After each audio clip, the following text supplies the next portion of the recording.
जिन्होंने ऐसी बुराई को इजाद किया जो इनसे पहले दुनिया में किसी कौम ने न किया था। ऐसी बदकारी जिसकी मिसाल तारीख में कहीं नहीं मिलती। इस कौम ने ऐसा क्या काम किया था और इनका क्या अंजाम हुआ। हजरत लूत अलैहिस्सलाम अल्लाह के एक बरगुज़ीदा नबी थे। आपके वालिद का नाम हारान था जो तारीख के बेटे थे। आपकी पैदाइश इराक के कदीम शहर उर में हुई थी। इस शहर में इब्राहीम अलैहिस्सलाम का मस्किन था। दरअसल लूत अलैहिस्सलाम के वालिद हारान हजरत इब्राहीम के सगे भाई थे, यानी हजरत लूत अलैहिस्सलाम हजरत इब्राहीम के भतीजे थे। चूंकि हजरत लूत अलैहिस्सलाम के वालिद उनके बचपन में ही इंतकाल कर चुके थे, लिहाजा हजरत लूत को हजरत इब्राहीम ने बेटा बनाकर पाला था। आप हजरत इब्राहीम पर सबसे पहले ईमान लाने वालों में शामिल हैं। आप हजरत इब्राहीम के ज़माने में अहले सुदूम की रहनुमाई के लिए नबूवत के मनसब पर फाइज हुए। हजरत लूत के बहुत सारे मौजज़ात हैं। आप जिस वक्त बारिश के लिए दुआ करते थे तो आसमान बादलों से भर जाता और खूब बारिश होती थी।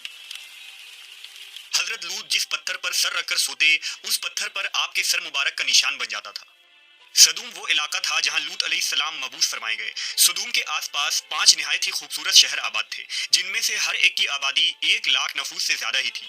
ये इलाके निहायत ही सरसब्ज व शादाब और कुदरत की फैयादी का हसीन शाहकार था। यहाँ बागात की कसरत थी। लहलहाती खेतियाँ यहाँ की जरूरियात से कहीं ज्यादा थी। उर्दून, शाम और इसराइल के दरमियान बसा हुआ ये इलाका निहायत ही जरखेज था। वहाँ तरह तरह के अनाज, फल, मेवे बकसरत पैदा होते थे और यही वजह थी कि आसपास के बस्तियों के लोग भी अपनी मुआशी और गजाई जरूरत के लिए उन बस्तियों की तरफ आते थे। मगर ये बात अहले सुदूम के लोगों को बिल्कुल भी पसंद न थी। उनके ख्याल में उनकी बस्तियों में पैदा होने वाले फलों, अनाजों और सब्जियों पर सिर्फ उनका ही हक था। वो नहीं चाहते थे कि दूसरी बस्तियों के लोग उनके इलाके में आए।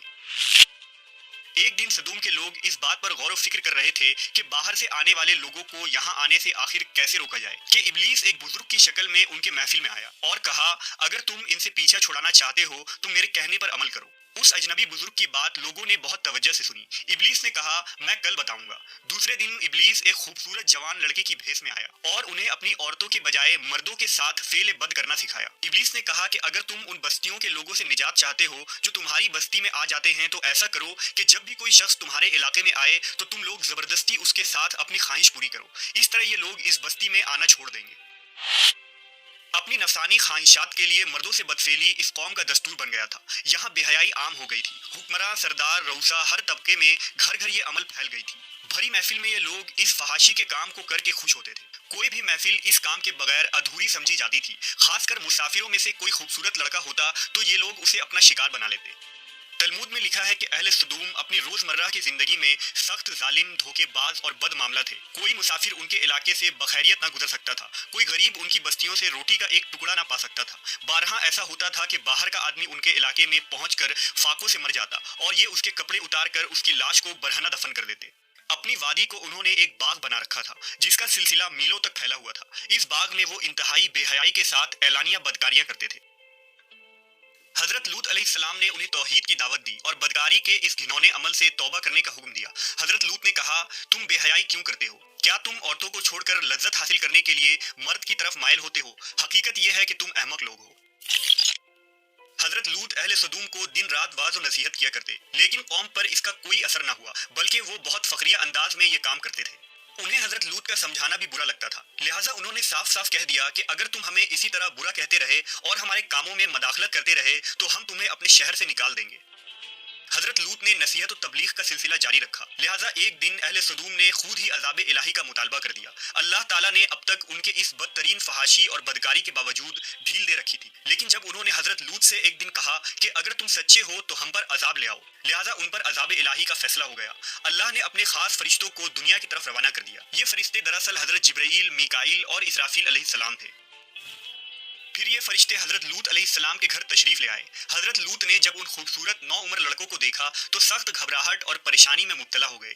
उन्हें यह खतरा महसूस हुआ कि अगर उनके कौम के लोगों ने उन्हें देख लिया तो न जाने वो उनके साथ क्या सलूक करेंगे। हजरत लूत की बीवी का नाम वाइला था। उसने आप पर ईमान न लाया था और वो दरअसल मुनाफिका थी। वो काफिरों के साथ थी, लिहाजा उसने जाकर अहले सुदूम को ये खबर दे दी कि लूत के घर नौजवान लड़के मेहमान ठहरे हुए हैं। ये सुनकर बस्ती वाले दौड़ते हुए हजरत लूत के घर पहुंचे।